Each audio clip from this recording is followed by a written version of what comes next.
8th of September 1936, Talk number 245. Mrs. Golbai and Shirin Bairamji, two Parsi ladies, were asking questions round one central point. All their questions amounted to one. I understand that the self is beyond the ego. My knowledge is theoretical and not practical. How shall I gain practical realization of the self? Maharshi, realization is nothing to be got afresh. It is already there. All that is necessary is to be rid of the thought, quote, I have not realized, unquote. Devotee, then one need not attempt it? Maharshi, no. Stillness of mind or peace is realization. There is no moment when the self is not. So long as there is doubt or the feeling of non-realization, attempt must be made to rid oneself of these thoughts. The thoughts are due to identification of the self with the non-self. When the non-self disappears, the self alone remains. To make room anywhere, it is enough that things are removed from there. Room is not brought in afresh. Nay, more so, room is there even in cramping.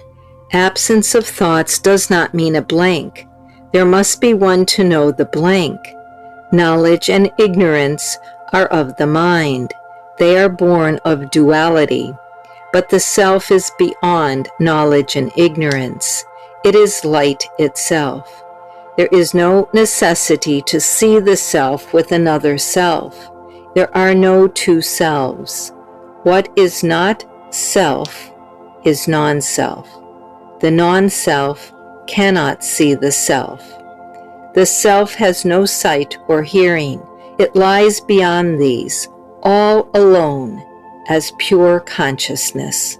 A woman with her necklace round her neck imagines that it has been lost and goes about searching for it until she is reminded of it by a friend.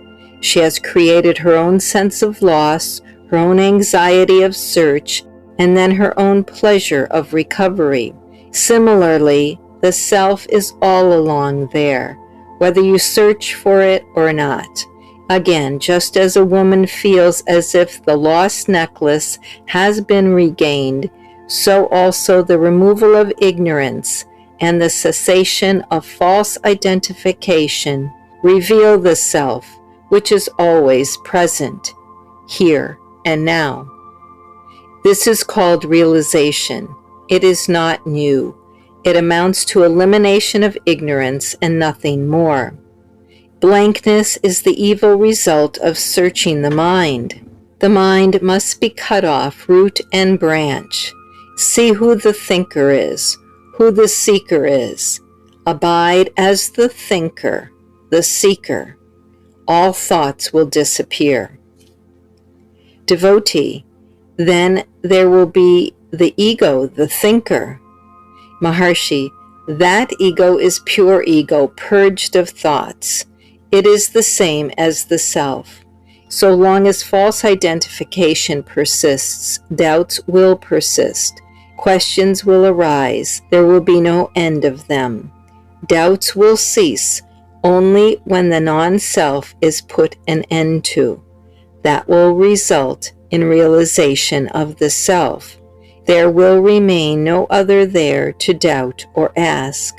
All these doubts should be solved within oneself. No amount of words will satisfy. Hold the thinker. Only when the thinker is not held do objects appear outside or doubts arise in the mind.